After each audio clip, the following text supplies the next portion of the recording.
नमस्कार, ये आकाशवाणी शिमला है। अब आप विनोद कुमार से प्रादेशिक समाचार सुनिए। प्रधानमंत्री नरेंद्र मोदी ने वस्तु एवं सेवा कर जीएसटी को तर्कसंगत बनाने को आजादी के बाद का सबसे बड़ा सुधार बताया है। प्रधानमंत्री ने कहा कि इस कदम से कई वस्तुओं पर कर में कटौती होने से मध्यम वर्ग की जेब में पैसा आने की उम्मीद है। उन्होंने कहा कि रोटी व जीवन रक्षक दवाओं जैसी जरूरी वस्तुओं पर कर पूरी तरह से समाप्त हो जाएगा। प्रधानमंत्री ने कहा कि दोनों कर स्लैब 22 सितंबर यानी नवरात्रि के पहले दिन से लागू हो जाएंगे। प्रधानमंत्री ने कहा कि जीएसटी सुधारों ने देश की अर्थव्यवस्था में पंचरत्न को शामिल किया है।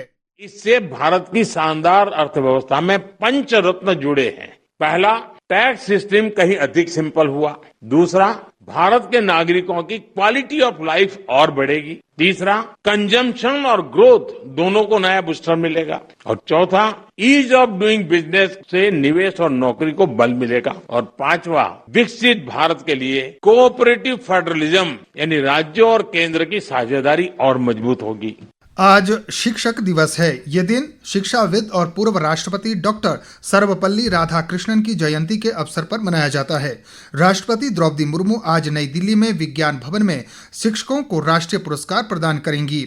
यह प्रतिष्ठित वार्षिक पुरस्कार उन उत्कृष्ट शिक्षकों को दिया जाता है जिन्होंने अपने समर्पण और प्रतिबद्धता से शिक्षा को गुणवत्तापूर्ण बनाया है और विद्यार्थियों के जीवन पर उसका गहरा असर पड़ा है। इस बीच प्रधानमंत्री नरेंद्र मोदी ने शिक्षक दिवस के अवसर पर शुभकामनाएं दी है।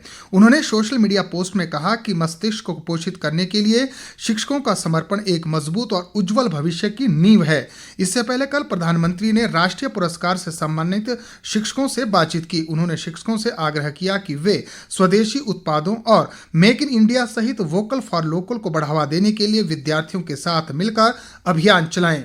इस बीच प्रदेश में राज्य स्तरीय शिक्षक दिवस कार्यक्रम शिमला में आयोजित होगा। कार्यक्रम के दौरान राज्यपाल शिव प्रताप शुक्ल राष्ट्रीय व राज्य पुरस्कार के लिए चयनित हुए अध्यापकों को सम्मानित करेंगे। इस दौरान शिक्षा मंत्री रोहित ठाकुर विशेष रूप से मौजूद रहेंगे। मुख्यमंत्री सुखविंदर सिंह सुक्खू आज कुल्लू जिले के एक दिवसीय दौरे पर रहेंगे। इस दौरान वे भुंतर एयरपोर्ट से मनाली के बीच बाढ़ व भूस्खलन प्रभावित क्षेत्रों का दौरा करेंगे। मुख्यमंत्री कुल्लू के अखाड़ा बाजार में कल हुई भूस्खलन की घटना में दबे हुए लोगों को ढूंढने के लिए चल रहे रेस्क्यू अभियान का जायजा भी लेंगे। गौरतलब है कि कल भूस्खलन की इस घटना में 2 घरों के क्षतिग्रस्त होने से 10 लोग इसमें दब गए थे, जिसमें से 3 लोगों को सुरक्षित निकाल लिया गया था, जबकि एक व्यक्ति का शव बरामद कर लिया गया था। अन्य 6 लोगों को ढूंढने के लिए आज सुबह से ही तलाशी अभियान जारी है। प्रदेश में बीते कई दिनों से लगातार चल रही मानसून की भारी वर्षा के क्रम से आज लोगों को कुछ राहत मिली है। राज्य के कई इलाकों में आज बादलों के साथ हल्की धूप भी निकली हुई है। मौसम खुलने से प्रदेश में राहत कार्यों में तेजी आने की उम्मीद है। मौजूदा मानसून सीजन में हुई भारी बारिश और भूस्खलन जैसी घटनाओं में प्रदेश को भारी नुकसान हुआ है।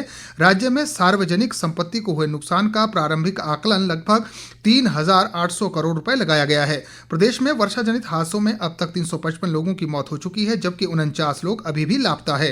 मौसम विभाग ने आज प्रदेश के कुछ स्थानों पर बारिश और बिजली गिरने का येलो अलर्ट जारी किया है। पैगंबर हजरत मोहम्मद का जन्मदिन ईद मिलाद उन नबी आज देश के विभिन्न हिस्सों में धार्मिक उत्साह के साथ मनाया जा रहा है। इस अवसर पर पैगंबर मोहम्मद के जीवन और शिक्षा से संबंधित मिलाद महफिलें और सीरत सम्मेलन आयोजित किए जा रहे हैं और मिलाद जुलूस भी निकाले जा रहे हैं। प्राकृतिक आपदा के चलते भरमौर में फंसे मणिमहेश यात्रियों को रेस्क्यू करने के लिए अभियान आज और भी तेज कर दिया गया है। आज सुबह से ही रेस्क्यू ऑपरेशन को अंजाम देने के लिए पठानकोट से भारतीय वायुसेना के चिनूक हेलीकॉप्टर चंबा पहुंचे हैं, जो भरमौर से यात्रियों को चंबा पहुंचाने का कार्य करेंगे।